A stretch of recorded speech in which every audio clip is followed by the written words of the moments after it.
Hello friends, आज मैं आपके सामने लुसेंट का न्यू एडिशन का पहला चैप्टर स्टार्ट कर रहा हूँ और धीरे धीरे मैं ये पूरा बुक को कवर करूँगा।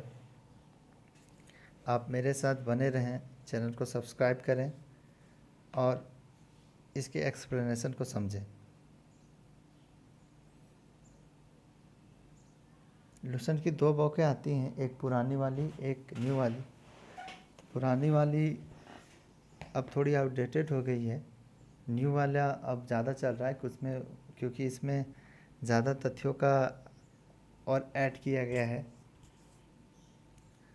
तो चलिए मेरे साथ शुरू करते हैं। भारत का इतिहास।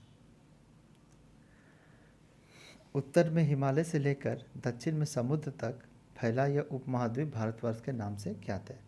जैसे महाकाव्य तथा पुराणों में भारतवर्ष अर्थात भरतों का देश तथा यहाँ के निवासियों को भारतीय अर्थात भरत की संतान कहा गया है। हमारा जो देश है, जैसे ही आपको पता होगा, उत्तर में, हमारे देश के उत्तर में हिमालय पर्वत है जो हमारे देश की सुरक्षा करता है, और दक्षिण में समुद्र है, हिंद महासागर। दक्षिण में हिंद महासागर है। तो उत्तर में हिमालय से लेके दक्षिण में हिंद महासागर तक ये पूरा जो हमारा उपमहाद्वीप फैला हुआ है, इसे ही हम भारतवर्ष के नाम से जानते हैं। जैसे पुराणों में अर्थात हमारे देश के ऐसे बुक, मतलब धार्मिक बुकों में भारतवर्ष या भरतों का भी देश कहा गया है। दोस्तों, ऐसी मान्यता है, ऐसी कहानियाँ प्रचलित हैं कि बहुत साल पहले, मतलब बहुत प्राचीन समय में, हमारे देश में एक राजा हुए थे जिसका नाम भरत था, जो महाप्रतापी थे। वो बचपन में ही शेरों के साथ खेला करते थे और शेरों की दांत को गिनते थे। तो वो इतने प्रतापी थे, इसी के नाम पे हमारे देश को आगे चलकर भारत बोले जाने लगा। कई मान्यता है कि भारत एक कबीला भी था, है ना, प्राचीन कबीला भी था। भारत के अन्य नाम जम्बू द्वीप है, क्योंकि यहाँ जामुन पाए जाते हैं, है ना। हमारे देश में जामुन लगभग हर जगह पाए जाते हैं, इसलिए इसे जम्बू द्वीप भी बोलते हैं। अब क्या है, जब ईरानी हमारे देश में आते थे तो हमारे देश में आने से पहले उन्हें सिंधु नदी मिलती थी। तो वो सिंधु नदी को पार करके ही हमारे देश आते थे।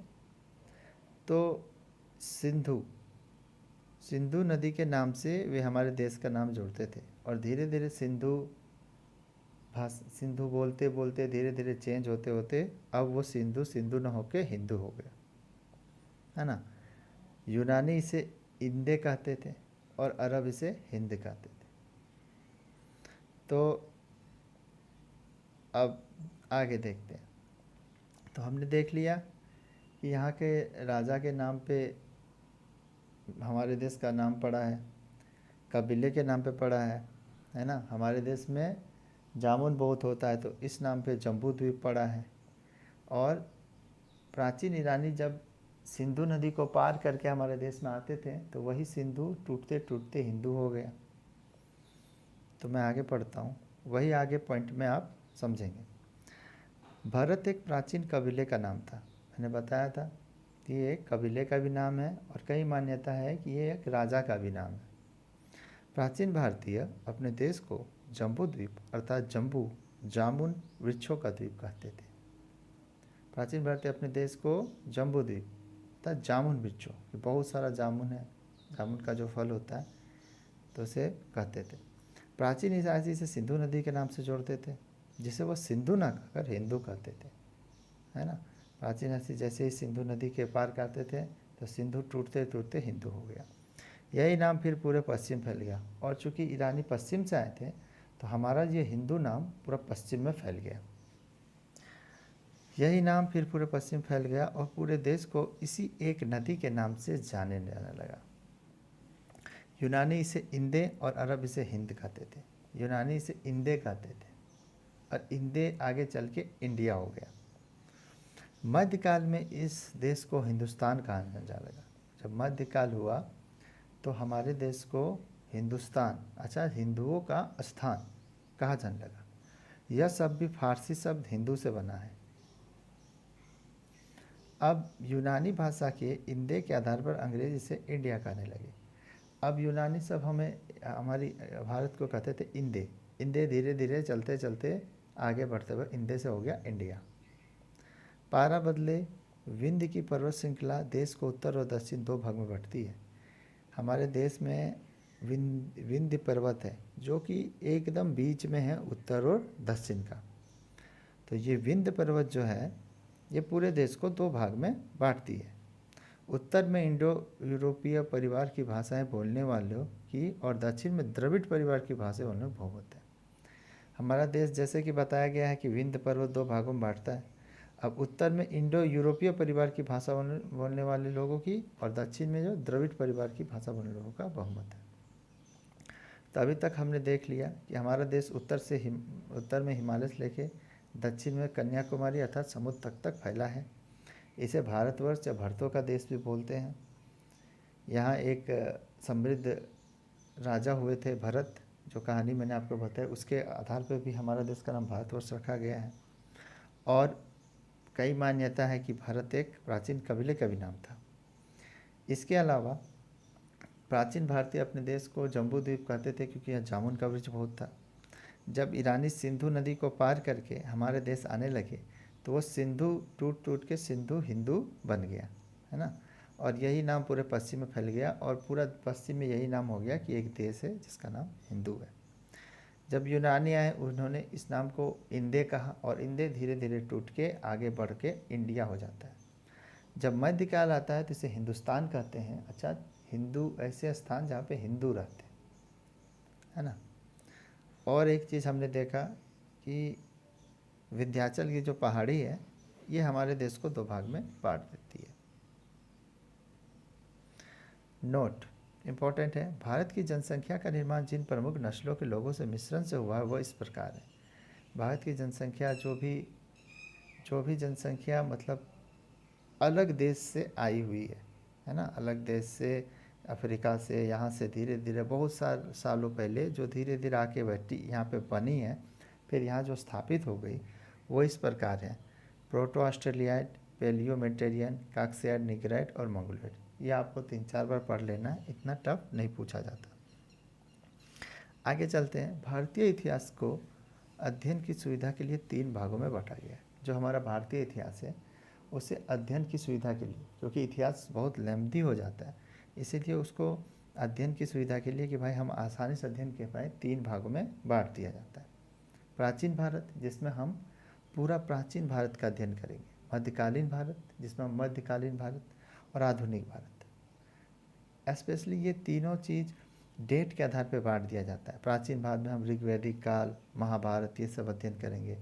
मध्यकालीन भारत में हम मौर्य वंश, गुप्त वंश, जितने भी वंश आते हैं उसके अध्ययन करें।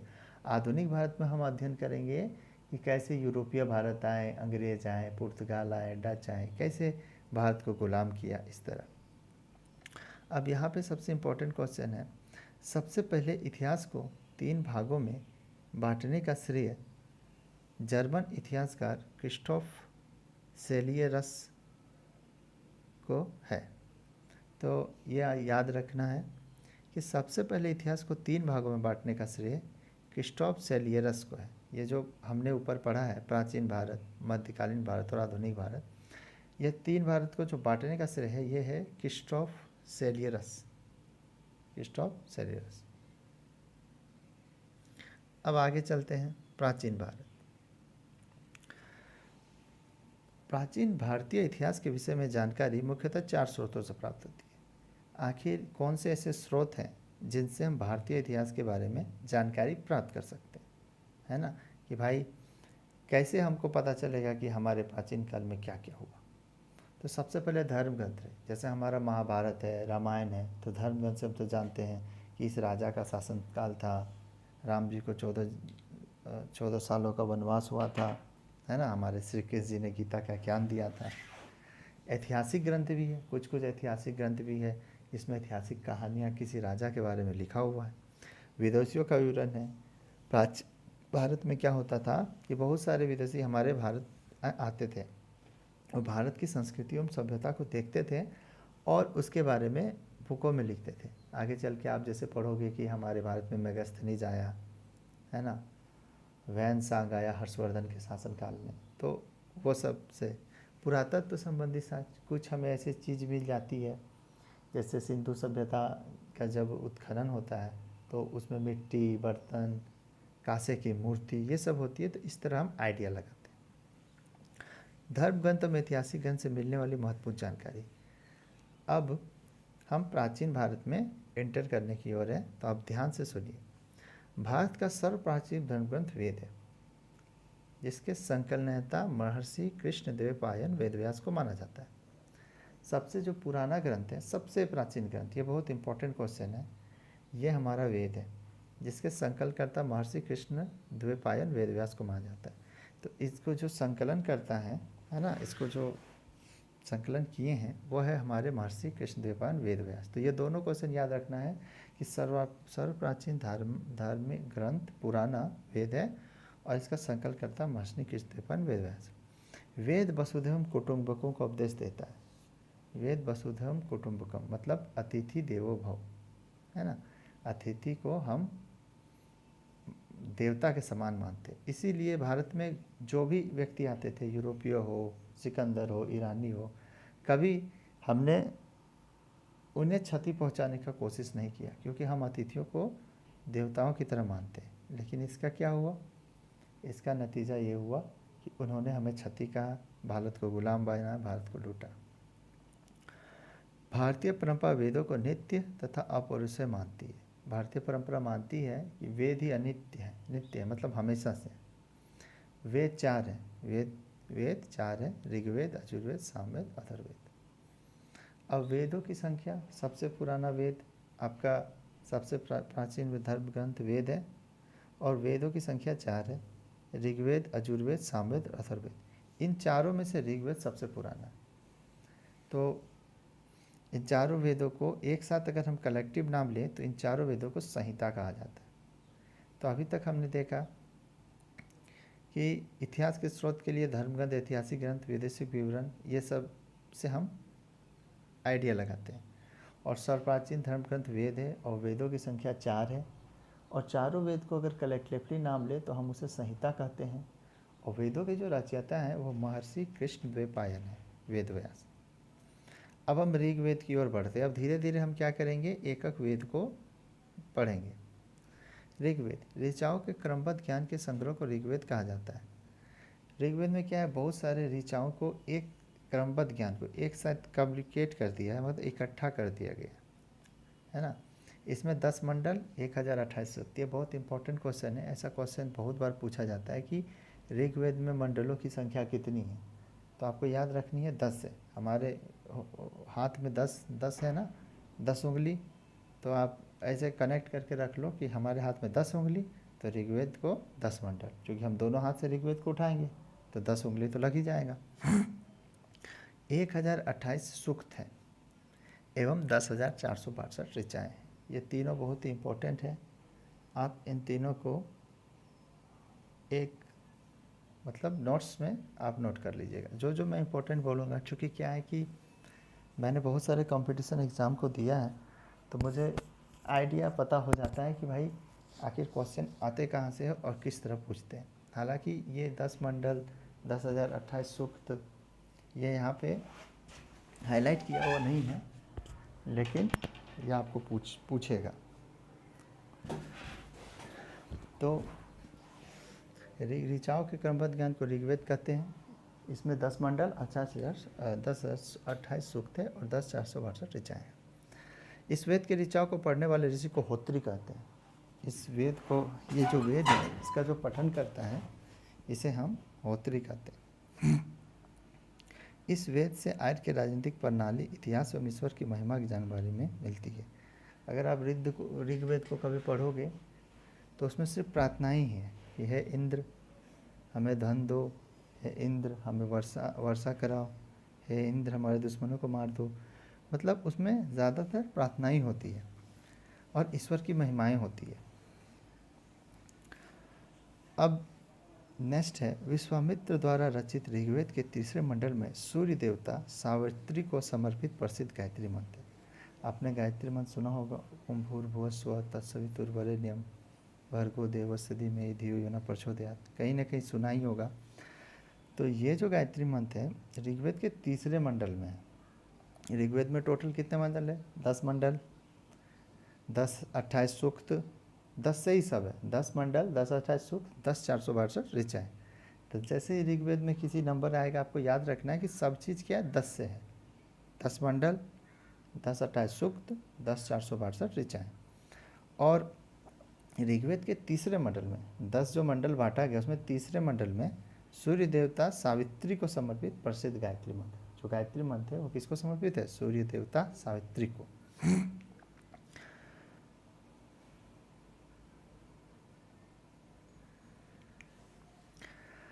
तो क्वेश्चन आता है कि ऋग्वेद के तीसरे मंडल में कौन सा प्रसिद्ध मंत्र है? तो ऋग्वेद के तीसरे मंडल में गायत्री मंत्र है। ऐसा भी क्वेश्चन आ सकता है कि गायत्री मंत्र ऋग्वेद के कितने नंबर के मंडल पे है? तो ये तीसरे मंडल पे है। किस देवता को समर्पित है? तो सूर्य देवता को समर्पित है। एक और क्वेश्चन है कि 9वें मंडल में सोम का उल्लेख है। तो आपको याद रखना है तीसरे मंडल में गायत्री मंत्र है, सूर्य देवता सावित्री को समर्पित, और 9वें मंडल में सोम का उल्लेख है, मतलब सोम भी एक देवता है। ठीक है। इसके 8वें मंडल की हस्तलिखित ऋचाओं को खिल कहा जाता है। इसमें टोटल कितने मंडल थे? 10 मंडल। 10 में से तीसरे मंडल में गायत्री जी मंत्र का जिक्र हुआ, 9वें मंडल में सोम का, और 8वें मंडल में हस्तलिखित ऋचाओं को, 8वें मंडल को हाथ से लिखित ऋचाओं को खिल कहा जाता है। अब आगे है, चातुस्वर्णीय समाज की कल्पना का आदि स्रोत ऋग्वेद के 10वें मंडल में वर्णित पुरुष सूक्त में है। चातुस्वर्णीय समाज मतलब समाज को 4 भागों में बांटना, जो आज भी हम देखते हैं हिंदू परंपरा में, ब्राह्मण, क्षत्रिय, वैश्य तथा शूद्र, मतलब 4 भाग में। तो ये जो कल्पना थी ये ऋग्वेद के 10वें मंडल में वर्णित पुरुष सूक्त में है। ये जो कल्पना थी वो पुरुष सूक्त में है। और ये कल्पना क्या थी? इसके अनुसार ब्राह्मण क्या करता है? ज्ञान का उपदेश देता है। पंडित जी क्या करते हैं? ज्ञान करते हैं, पूजा कराते हैं। तो ये ब्रह्मा जी के मुख से प्रकट हुए हैं। उसके बाद आप ब्राह्मण के बाद क्षत्रिय, क्षत्रिय क्या करता है? युद्ध करता है, रक्षा करता है। तो ये ब्रह्मा जी के भुजाओं से प्रकट हुए हैं। वैश्य क्या करता है? वैश्य अपना बिजनेस करता है ना, तो ये ब्रह्मा जी के जंघाओं से हुए हैं। और शूद्र क्या करता है? शूद्र सबकी सेवा करता है ना, मोची ये, तो ये ब्रह्मा जी के चरणों से उत्पन्न हुए। ये इस तरह की कल्पना है जिसका समावेश आपको ऋग्वेद के 10वें मंडल में मिलेगा। तो चातुस्वर्णीय समाज की कल्पना का आदि स्रोत ऋग्वेद के 10वें मंडल में वर्णित पुरुष सूक्त में है, जिसके अनुसार 4 वर्ण ब्राह्मण, क्षत्रिय, वैश्य तथा शूद्र आदि पुरुष ब्रह्मा के क्रमशः मुख, भुजाओं, जंघाओं और चरणों से उत्पन्न हुए, है ना। तो इतना हो गया। तो एक बार बस 30 सेकंड में हम पूरा रिवाइज कर लेते हैं। तो हमने देखा कि उत्तर में हिमालय से लेकर दक्षिण में समुद्र तक फैला यह भारतवर्ष या भारत के नाम से जाना जाता है। भारत एक कबीला भी था। इसे जम्बूद्वीप भी बोलते हैं चूँकि यहाँ जामुन पाया जाता है। ईरानी सिंधु नदी के तौर पे जब आने लगे तो ये सिंधु ना बोल के उसे हिंदू बोलने लगे, और यही मध्यकाल में पूरा नाम हिंदुस्तान हो गया। यूनानी ने हमारे देश को इंडिया कहा और धीरे धीरे ये इंडिया हो गया। विंध्याचल जो पर्वत है वो पूरे हमारे देश को 2 भागों में बांट देता है। भारत का जनसंख्या जिन जिन प्रमुख नस्लों से हुआ है वो उसकी संख्या यहाँ पे दी गई है। और हम भारतीय इतिहास के अध्ययन के लिए 3 भागों में बांटते हैं, और सबसे पहले इतिहास को 3 भागों में बांटने का श्रेय क्रिस्टोफर सेलियरस को जाता है। अब आगे देखते हैं हम कि भारतीय इतिहास के लिए जो स्रोत है कहाँ से हम जानेंगे, वो धर्म ग्रंथ है, ऐतिहासिक है, किसी विदेशी का विवरण है। और आगे हमने पढ़ा कि सर्वप्रथम धर्म ग्रंथ है, सर्वप्राचीन धर्म ग्रंथ वेद है। वेद की संख्या 4 है और इन चारों वेदों को एक साथ संहिता कहते हैं। और सबसे पुराना वेद ऋग्वेद है और इसके संकलनकर्ता महर्षि कृष्णदेव पायन है। आगे ऋग्वेद में हमने देखा कि ऋग्वेद क्या है, ऋचाओं का क्रमबद्ध ज्ञान है। ठीक है ना, ऋचा है उसमें। इसमें 10 आंकड़ा मैंने जो बताया था, 10 मंडल, 10 28 सूक्त और 10 462 ऋचाएँ हैं। इसमें ज़्यादातर ईश्वर का महिमा और प्रार्थना किया गया है। अब हम मंडल में से सबसे फेमस क्वेश्चन है। तीसरा मंडल में गायत्री मंत्र है जो कि सूर्यदेव सावित्री को समर्पित है।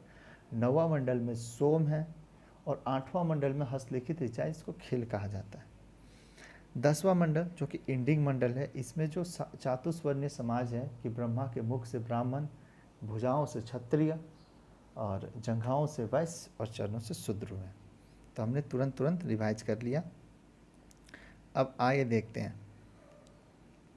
ऋग्वेद के कई परिच्छेदों में प्रयुक्त अधन्य शब्द का संबंध गाय से। अधन्य, अघन्य। अघन्य मतलब जिसका वध नहीं करना है ना। तो आपको पता है कि गाय को अभी भी पवित्र मानते हैं हिंदू, है ना। और ये सिस्टम वहाँ से चला हुआ है, क्योंकि पहले क्या था ना कि ऋग्वेद काल में पशुपालन बहुत होता था और गाय दूध भी देती थी, खेती के लिए भी उपयुक्त थी। तो इन्होंने एक सिस्टम ही बना दिया, गाय को देवी तुल्य, भगवान तुल्य मान के कि अघन्य है, इसे मारा नहीं जाता है। ये एक सिस्टम टाइप का इन्होंने बना दिया। अब नोट पढ़ते हैं। धर्मसूत्र 4 प्रमुख जातियों की स्थिति, व्यवसायों, दायित्वों, कर्तव्यों तथा विशुद्ध को स्पष्ट भेद करता है। धर्मसूत्र भी एक ग्रंथ है जो बताता है कि 4 प्रमुख जो जाति है, ब्राह्मण, क्षत्रिय, वैश्य, शूद्र, इनका काम क्या है, इनका दायित्व क्या है। ब्राह्मण का काम है ज्ञान देना, शस्त्र की शिक्षा देना। क्षत्रिय का काम है शास्त्र की शिक्षा देना, ब्राह्मण का है शास्त्र की शिक्षा। क्षत्रिय का काम है शस्त्र का शिक्षा देना, है ना। और शूद्र का काम है अपना कर्तव्य का पालन करना, जैसे रथ चलाना, जूता बनाना, है ना, मोची। और वैश्य का काम है बिजनेस करना, है ना। तो अब जो हिस्ट्री को लिखने का सिस्टम है वो 2 टाइप का सिस्टम है, बीसी और एडी। बीसी का मतलब है बिफोर क्राइस्ट और एडी का मतलब है एनो डोमिनी, मतलब in the year of Lord Jesus. Before Christ का मतलब है कि हिस्ट्री में हम जब डेट का निर्धारण करते हैं तो ईसा मसीह के जन्म से पहले, बिफोर क्राइस्ट का मतलब है ईसा मसीह के जन्म से पहले। जैसे हो गया 483 बीसी, इसका मतलब हुआ कि ईसा मसीह के जन्म से 483 ईस्वी पहले, इस तरह का डेट करते हैं। तो आगे उसी का जिक्र है। वर्तमान में प्रचलित ग्रेगोरियन कैलेंडर, ईसाई कैलेंडर, जूलियन कैलेंडर एक ही है। ग्रेगोरियन कैलेंडर, ईसाई कैलेंडर, जूलियन कैलेंडर एक ही है। ईसाई धर्मगुरु ईसा मसीह के जन्म वर्ष पर आधारित है। ये कैलेंडर जो है ईसा मसीह के जन्म वर्ष पर आधारित है। ईसा मसीह के जन्म के पहले के समय को ईसा पूर्व, BC, before the birth of Jesus Christ कहा जाता है। मैंने आपको बताया है कि ईसा के जन्म से पहले के समय को बीसी, बिफोर क्राइस्ट कहा जाता है। ईसा पूर्व में वर्षों की गिनती उल्टी दिशा में होती है ना। वर्षों की गिनती उल्टी दिशा में होती है। जैसे महात्मा बुद्ध का जन्म 563 ईसा पूर्व में, मृत्यु 483 ईसा पूर्व में हुआ है। यानी ईसा मसीह के जन्म से 563 वर्ष पूर्व महात्मा बुद्ध का जन्म एवं 483 वर्ष पूर्व मृत्यु हो गई। तो जैसे कि एग्जाम्पल दिया है कि महात्मा बुद्ध का जो जन्म था ईसा से कितने दिन पहले हुआ, 563 ईसा पूर्व में उसका जन्म हुआ और उनकी मृत्यु कितनी हो गई, 483 ईसा पूर्व में, है ना। तो ये पीछे चलते हैं। मतलब बीसी एक क्राइटेरिया है जिसके कारण हम किसी के भी चीज़ को ईसा मसीह के जीवन से कितने सालों पहले वो घटना हुई है, इस चीज़ को हम लोग जानते हैं। ईसा मसीह की जन्म तिथि से आरंभ हुआ सन ईसवी सन कहलाता है। इसके लिए संक्षेप में ई लिखा जाता है। ई को लैटिन भाषा में एडी भी लिखा जाता है। एडी यानी एनो डोमिनी, जिसका शाब्दिक है ईयर ऑफ लॉर्ड जीसस। तो ईसा मसीह के जन्म तिथि से आरंभ जो सन हुआ उसको एडी लिखा जाता है। लेकिन आपको हिस्ट्री में एडी नहीं, ज़्यादातर बीसी आएगा कि सिकंदर का आक्रमण 326 बीसी में हुआ। इसका मतलब क्या हुआ कि सिकंदर ने ईसा मसीह के जन्म से 326 साल पहले इंडिया पर अटैक किया। अगर मैं बोलूं कि मेरा जन्म 20 बीसी में हुआ तो इसका मतलब है कि मैं ईसा मसीह के जन्म से 20 साल पहले ही जन्म ले। अगर किसी ने मान लो किसी का भी एग्जाम्पल दो कि किसी व्यक्ति की मृत्यु 50 बीसी में होती है, इसका मतलब है कि वह व्यक्ति ईसा मसीह के जन्म से 50 साल पहले ही मर जाता है। तो है ना। तो ये एग्जाम्पल आपको क्लियर हो गया होगा। अब आगे चलते हैं। वामन अवतार के 3 पगों का आख्यान का प्राचीन स्रोत ऋग्वेद है। एक कहानी है जिसमें भगवान विष्णु ब्राह्मण का रूप लेके, एक राजा होता है राजा बलि, उससे 3 पग भूमि की मांग करते हैं। बच्चा का रूप में आते हैं, एक छोटा छाता सा लेके, और बोलते हैं मैं ब्राह्मण हूँ, मुझे 3 पग। उस समय राजा जो बलि था वो पूरे संसार को जीत लेता है। इसीलिए भगवान विष्णु और राजा बलि अच्छा आदमी भी था, तो विष्णु भगवान उसे युद्ध न करके, वो पता था कि राजा बलि में दान करने का आदत है, बहुत बड़े दानवीर है। तो भगवान विष्णु यहाँ आते हैं और उन्हें 3 पग भूमि की मांग करते हैं।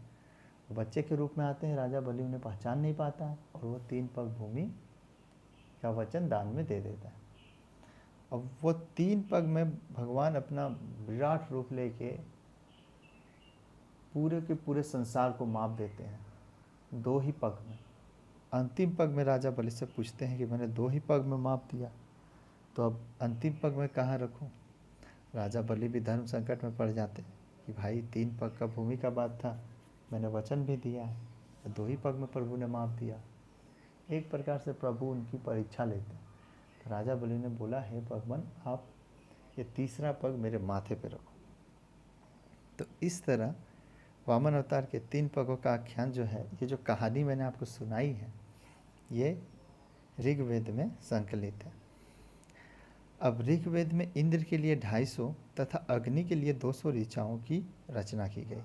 तो ये भी इम्पोर्टेंट क्वेश्चन है कि ऋग्वेद में इंद्र के लिए कितना और अग्नि के लिए कितना ऋचाओं की रचना की गई है।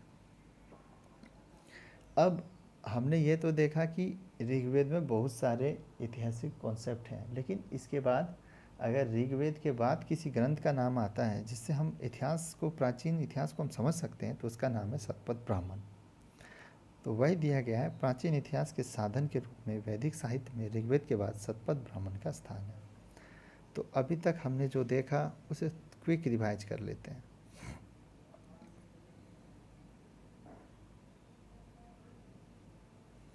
हमने देखा कि ऋग्वेद के कई परिस्थितियों में अघन्य शब्द का नाम है, इसका गाय से तात्पर्य है, क्योंकि जो गाय है वो उस समय पशुपालन था, गाय को देवता तुल्य मानते थे, क्योंकि गाय से ऋग्वेद वासियों जो भी आर्य वहाँ रहते थे उन्हें बहुत फ़ायदा होता था। इसके बाद हमने देखा कि धर्मसूत्र एक ग्रंथ है जिसमें चारों जातियों का क्या दायित्व है, क्या कर्तव्य है, कौन सा काम करना है, ये बताया गया है। उसके बाद हमने देखा कि कैलेंडर या डेट को लिखने का जो टेक्निक है, BC, before the birth of Jesus Christ, है ना, कि किस तरह हम डेट को कैसे लिखते हैं।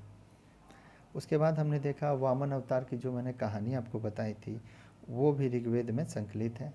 ऋग्वेद में इंद्र के लिए 250 तथा अग्नि के लिए 200 ऋचाओं की रचना की गई है। मतलब 250 ऋचाएँ कि हे इंद्र मुझे वर्षा दो, हे इंद्र सुख समृद्धि दो, इस तरह की प्रार्थनाएं सम्मिलित हैं।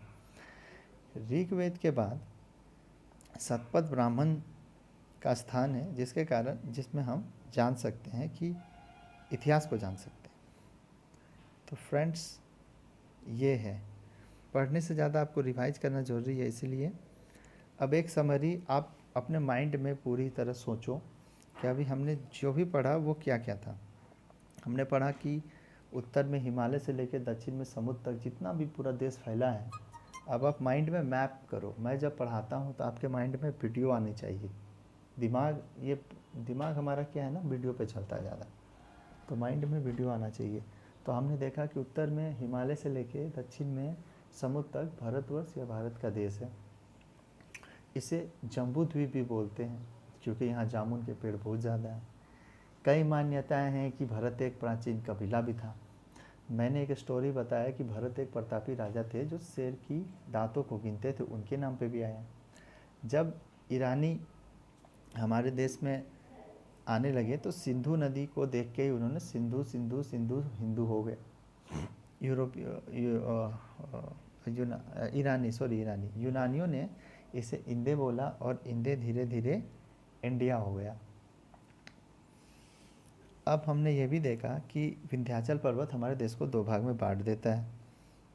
फिर हमने देखा कि इतिहास को 3 भागों में बांटा जा सकता है, प्राचीन, मध्य और आधुनिक भारत। और इतिहास को बांटने का सबसे पहला श्रेय क्रिस्टोफर सेलियरस को जाता है। फिर हमने देखा कि हमारा जो प्राचीनतम ग्रंथ है ऋग्वेद है। ऋग्वेद के संकल्प कृष्णदेव पायन वेद व्यास है। इसमें 10 का आंकड़ा मैंने बताया था, 10 मंडल, 10 28 सूक्त, 10 462 ऋचाएँ। तीसरे मंडल में गायत्री मंत्र है, 9वें में सोम का उल्लेख है, 8वें में हस्तलिखित ऋचाएँ हैं, और 10 में जो आज हम जिस समाज में जी रहे हैं ब्राह्मण क्षत्रिय वैश्य, उसकी कल्पना है कि ब्रह्मा के मुख से कौन निकला, जांघों से कौन निकला, वैश्य और शूद्र कहाँ से निकले हुए हैं।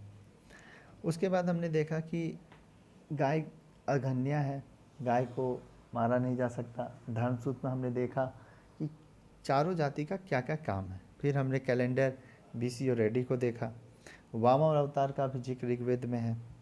ऋग्वेद में इंद्र के लिए 250 और अग्नि के लिए 200 ऋचाएँ हैं। और ऋग्वेद के बाद अगर कोई ग्रंथ है जिससे हम इतिहास का अध्ययन कर सकते वो सतपथ ब्राह्मण है। तो आज का क्लास अभी इतना ही मैं ही समाप्त करता हूँ, आगे फिर लेके आऊँगा। आप लोग अपने बुक से इसे पढ़ के रखें, और अगर वीडियो अच्छा लगे तो लाइक करें और चैनल को सब्सक्राइब कर लें ताकि आपको पूरे लुसेंट का एक ओवरव्यू मिल जाए। Thank you.